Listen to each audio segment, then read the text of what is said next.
오늘 저 유튜브의 제목은 박원순 전 시장의 자살의 원인이 과연 성추행인가에 대한 의문으로 시작합니다. 해외 여성으로서 박 시장의 성추행에 충분히 성명서를 내고 개탄해야 하지만 오히려 그것이 문제의 본질을 호도한다고 생각합니다. 제가 오거돈 부산시장 성추행 사건 때 저 유튜브에서 호주의 페미니스트 미투 운동과 관련하여 정치인들의 권력형 성추행의 심각성과 여성단체의 문제에 대해서 이미 지적을 했습니다. 오늘 박 전 시장 사건은 성추행의 문제의 본질이 아니고 성추행 사건으로 조작하여 물타기 한 것으로 보이며 이런 조작으로 국민의 알 권리를 묵살시키고 그리고 한국 여성의 인권을 한 번 더 짓밟은 사건임을 알리고 싶습니다. 저 유튜브는 원래 보신 분은 알겠지만 한국에서 일어나는 정치의 세세한 것을 다루지 않습니다. 다른 많은 유튜버들이 장세히 열심히 잘 다뤄주고 있기 때문입니다. 그런데 이 박원순 자살 사건은 대부분 자꾸 성추행과 연관시켜 서로 정치 진영 논리로 좌우로 나누고 또 국민 간에 그리고 남성 여성 간의 갈등을 조장하여 진실로 우리나라의 근본 문제를 덮고 그 해결에 멀어지는 것이 안타까워 이 유튜브를 짓게 되었습니다. 우선 첫째로 사건을 논평하기 전에 탄핵의 패턴을 한번 리마인드 시키고 싶습니다. 구독자분들은 뜬금없이 왜 탄핵을 끄집어내나 생각할 것입니다. 저 유튜브 처음부터 보신 분은 알겠지만 제가 2달 전 시작할 때 처음으로 소개한 것이 바로 탄핵의 패턴입니다. 탄핵 이후 지금 우리나라에서 일어나는 모든 굵직한 정치적 사건에는 바로 이 탄핵의 패턴과 연관이 있고 지금도 이 패턴이 돌고 있다고 주장했습니다. 저는 감히 주장하기를 저의 구독자가 300명에 불과하지만 지금은 우리나라 한 300만이 이 탄핵의 패턴을 제대로 이해하고 이 패턴을 끊어야겠다는 경각심을 가진다면 반드시 우리나라는 바로서는 터닝 포인트를 만들 거라 확신합니다. 구독과 좋아요를 눌러주시고 끝까지 제 유튜브를 들어주시는 것이 바로 목적 달성의 첫걸음이라고 생각합니다. 우선 박원순 자살 사건의 원인을 먼저 이해하기 전에 2가지 원리를 소개하겠습니다. 첫째는 탄핵의 패턴입니다. 물론 제가 이미 설명을 했지만 간단히 언제 보면 어떤 우리나라에서 정치적 사건이 일어나더라도 항상 보이지 않는 지시자, 정치 선동가의 지령이 있습니다. 우리나라에서는 코민테른, 그러니까 공산주의 인터내셔널이라고 하는 국제공산당이라고도 하죠.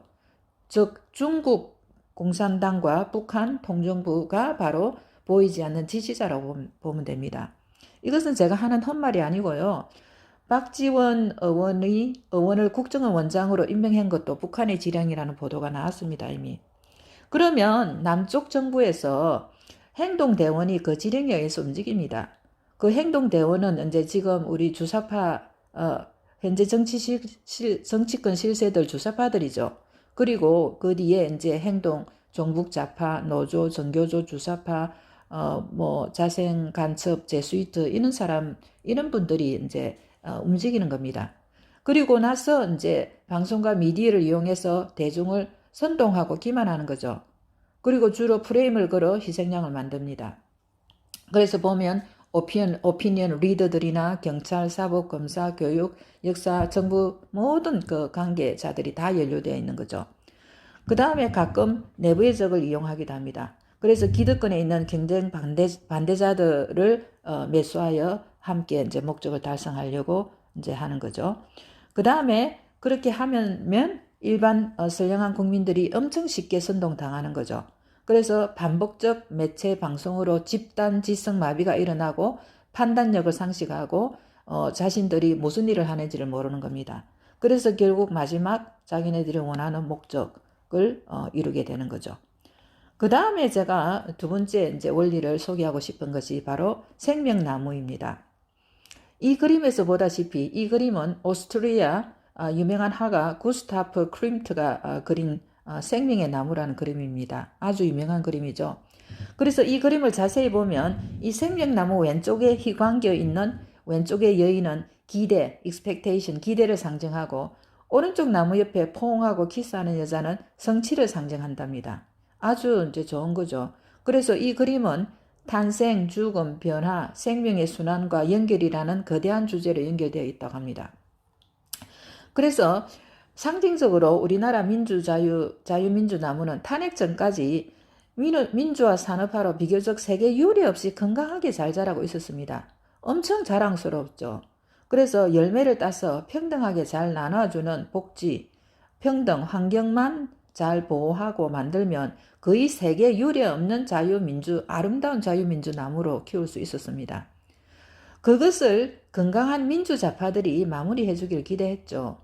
그런데 졸속 불법 탄핵이 시작되면서 그 뿌리가 썩기 시작했습니다. 제가 오래전에 호주에 이민 와서 울릉공이라는 도시에 살았는데요. 그 집 뒤에 그 뒷뜰에 만다린이라 하면 그 우리나라로 말하자면 귤이죠, 귤. 하고 레몬나무가 심겨져 있었어요.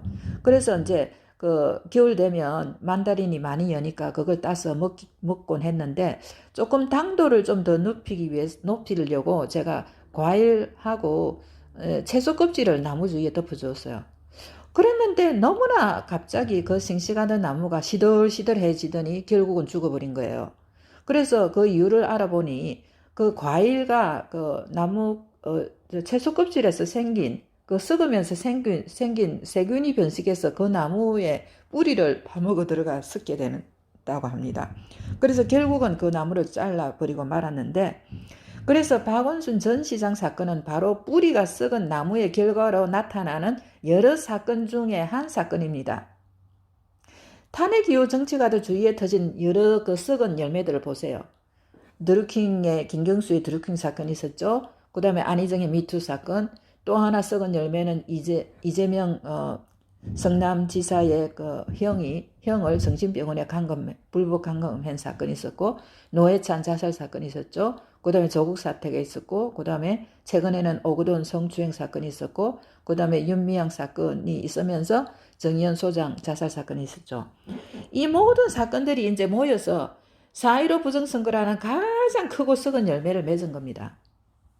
즉 반민주 세력이라고 주장하는 사람들이 반민주 세력으로 변하면서, 그리고 케인 나치로 변하면서, 이것은 제가 한 말이 아닙니다. 나무 뿌리에 기생하여 큰 자유민주 나무가 쓰러뜨리기 직전입니다. 그래서 우리가 지금 해야 될 것은 썩은 부분 다 도려내고 조금 남아있는 양심의 뿌리를 캐내 다시 살려야 할 업무가 있는 거죠. 그래서 이제 이 박원순 사태의 직간접 원인을 우리가 분석을 해야 됩니다. 그래서 이 원인은 이 거시적 관점에서 먼저 접근을 해야 돼요. 그리고 말하자면 국제정치학적 관점이죠. 그리고 매크로 레벨에서 마이크로로 가야 하고 탑다운 방식으로 이제 보아야 합니다. 그래서 지금 우리의 질문은 박원순 전 시장이 자살했는가 타살했는가, 왜 죽기 직전에 핀란드 지상안에 갔는가, 거기서 무슨 일이 있었는가, 그 뒤로 행적이 전혀 밝혀지지 않고 있거든요. 그래서 이런 질문에 언론 보도는 물론 경찰, 정부, 검찰 아무도 답을 주지 못하고 있습니다. 이것이 사실은 제일 큰 문제고 이들이 모두 공범자로 보면 됩니다. 즉 박원순 시장의 자살은 미투가 직접적인 원인은 절대 아니고 미투와의 관련을 엮은 것도 어쩌면 조작일 수가 있어요. 그래서 이 미투가 사건 원인의 서두에 절대 나오지 말아야 합니다. 그러면 무엇이 그를 자살로 또는 타살로 몰고 갔을까? 이 원인을 한번 분석해 보도록 하겠습니다. 이 원인은 항상 외부적 요인이 있고 내부적 요인이 있죠. 그래서 외부적 요인에도 큰 이제 상황들이 있고 또 작은 상황들이 있어요. 그래서 이제 먼저 그 국제 외부적 큰 상황을 한번 보도록 하겠습니다. 우선 박원순 시장은 친중 친북 정치가입니다. 그는 강화문에서 김일성 찬양이 허용되어야 진정한 민주주의라고 말했죠. 그리고 박원순은 한국 정치의 서열 2인자로 그가 10년간 시장으로 있으면서 문재인 정부에서 일어난 친북 친중 정책과 관련된 큰 사건과 연루되어 있거나 아니면 연관이 없다 하더라도 책임을 져야 할 거로 봅니다. 예를 들어서 첫째, 박원순 시장이 노숙자 72명에게 대포 통장을 만들어줬죠. 그리고 700개 스마트폰을 만들어 주었고 이것이 대북 송금의 자금 세탁으로 되어서 넘어갔다는 그런 보도를 제가 들은 적이 있습니다. 그 다음에 두 번째, 펀드 조성의 부패죠. 라임 사태, 비트코인 사태, 조국 사태, 사모펀드, 이 모든 것이 이제 이 펀드가 어디서 오느냐, 바로 이제 중국 이런 데서 오면서 이 중국과 한국에 있는 사람들과 함께 이 사기를 치게 되는 거죠. 그 다음에 세 번째, 성매매, 성폭력, 마약 거래로 관련되어 일어난 버닝썬 사태, 그것에 또 옮겨진 N변방 사태죠. 어느 것 하나 제대로 지금 해명된 것이 없습니다. 그 다음에 이 국제적 상황의 직접 원인을 알아보도록 하겠습니다. 최근에 일어난 것들이죠. 박원순 전 시장 사건 4일 전에 서울중앙지검이 옵티머스 펀드 사건 특별수사팀을 만들었죠. 그래서 이 옵티머스 대표 이혁진 씨는 미국에 이미 도망가가 있는데 임종석과 문재인과의 친분이 아주 있다고 합니다. 그런데 이 이혁진 대표는 아내의 목을 조르고 사기를 치고 성범죄를 일으킨 전과자이고, 이 사람이 문재인 대통령이 베트남 방문하여 백한스 축구감독과 만날 때 함께 동행했다고 합니다. 그 다음에 코비드로 인한 경기 침체 중 인천공항에 비정규직을 정규직으로 전환하는 일이 있었고, 윤미향 사건의 그 쉼터 손영미 소장이 자살을 했죠. 그 다음에 최근에 또 아파트 값이 껑충 뛰면서 부동산 개발을 해야 하는데, 거기 이제 서울 녹지 해제를 반대한 박원순 시장과 문재인 정부 간의 마찰이 있다는 그런 보도가 있었습니다. 그 무엇보다도 이 박원순 전 시장의 자살 사건은 4.15 총선의 물타기로 보입니다. 4.15 총선은 부정선거고 중국 개입이 의혹이 있고 거의 사실로 확인되었습니다. 중국 공산당이 호주 선거, 대만 선거에 모두 개입을 한 선거가 나왔습니다. 그러면 한국 선거에 개입을 했다는 것은 합리적 의심이고 실제 많은 증거가 나왔죠. 그래서 저는 박원순 사건은 4.15 부정선거의 물타기로 보아야 한다고 봅니다. 그 다음에 이제 내부적 개인적 이유로 우리가 이제 성폭행 사건으로 들어갈 수 있는, 연결시킬 수 있는 거죠. 그래서 박원순은 인권 변호사로 유명하고 특히 여성 인권에 관심이 많았죠. 그래서 이제 이 여비스가 4년간 성추행을 당했다고 주장하고 그동안에 서울시 경찰 등 여러 군데 그 박 시장의 성추행을 신고했지만 받아들이지 않았다고 합니다. 오히려 성추행을 호소한 박 시장 밑에 어떤 사무직원 남자에게 성폭행을 당했다고 주장하네요. 그 다음에 더 심각한 사실은 이 피해자가 고소 밤새도록 조사한 후에 박원순 시장에 보고하지 말라고도 얘기했고, 또 이게 이제 박원순 시장에게 그 가해자죠. 가해자에게 우선에 그 조사가 완전히 마무리될 때까지 비밀로 해야 되는데 이것이 이미 그 보고가 됐다는 겁니다. 그러면 경찰 아니면 문재인 정부 둘 중에 직무유기가 있고 국정농단으로 봐야 됩니다. 이것은 엄청나게 큰 사건이죠. 그 다음에 이 사건이 일어나고 나서 더불어민주당 지도부와 지지자들의 언어폭력에 경악합니다. 예를 들어서 이해찬 대표가 기자들에게 호루자식이라고 얘기한 것이며, 여성 기자들이 성명서를 발표했는데 그 여성 기자들을 장려 기자단이라고 언어폭력을 한 것은 정말 있을 수 없는 일이죠. 그 다음에 고소인과 피해자에 대한 제2차 가해가 막 전반적으로 일어나고 있고, 또 박원순 시장을 위해서 모금을 한다든 등 책을 사준다든 이런 일이 일어나고 있죠.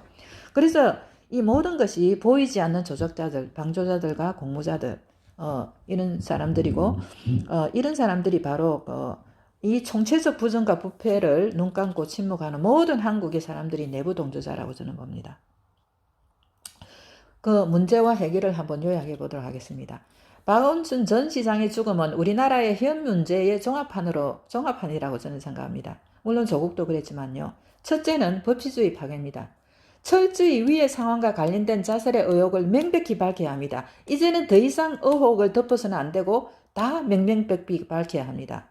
그렇지 않다면 직무유기를 하는 것이고, 이 직무유기를 한 현 민주당 지도부, 경찰, 검찰 모두 처벌을 받아야 한다고 생각합니다.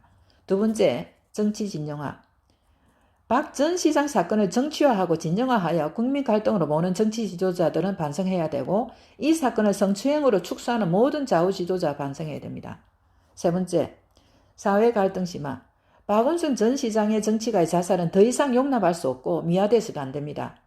국제적으로 창피입니다. 이번에 호주 그 신문에도 나오더라고요. 그 다음에 청소년들에게 아주 잘못된 모범을 보입니다. 그리고 이런 그 정치가의 자살을 지지하는 무조건 지지하는 사람들은 정말 반성해야 됩니다. 그 다음에 성폭력의 정치 도구화. 성추행으로 이 사건을 무마시키는 것은 여성들에 대한 제2차적 모독입니다.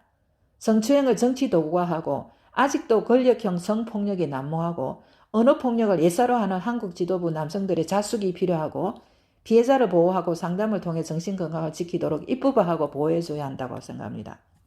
그 다음에 내로남불 페미니스트. 여성의 성추행에 진영 논리로 침묵하는 한국 좌파 여성들의 이중성을 규탄합니다. 그리고 우파 지도자들의 반감도 규탄합니다. 여성 인권을 건장할 건전한 페미니스트의 역할이 필요하다고 생각됩니다. 그 다음에 침묵 공범죄. 이 총체적 의혹과 부정을 눈 감아주고 참아주는 모든 한국인 다 공범이고 내부적으로 보아야 합니다. 결론. 이제 우리는 좌우 진영에서 벗어나 모두 성찰하고 더 이상 이런 불행한 일이 없도록 사건을 명백히 밝혀야 합니다. 탄핵의 뿌리를 제대로 알아야 사실 화학과 상생의 길이 열립니다. 모두가 탄핵에 가담한 책임을 일정 부분 있다는 걸 알고 참여하고 성찰해야 합니다. 지금 일어나는 일들은 어떤 면에서 낙관적으로 봅니다. 깊이 반성하는 과정의 웨이크업 콜이라고 볼 수 있습니다. 어떤 분이 백색 운동을 주장했어요. 다시 말하자면 좌쪽에 붉은색도 아니고 우쪽에 파란색도 아니고 평범한 우리나라의 백이민족의 백색으로 좌우 양쪽으로 갈라지지 말고 힘을 합쳐서 직진하여 주사파를 물리치고 앞으로 자유, 민주, 정의, 평등의 우리의 나무가 건강하게 다시 자라도록 백색 운동을 펼치자라고 했습니다. 그래서 구독자분들께서 주위에 백색 운동이 일어나도록 지금 해주시기 바랍니다. 제가 말씀드린 모든 사건은 사실에 입각하고 방송과 매체에 보도된 것만 인용했음을 말씀드립니다. 감사합니다.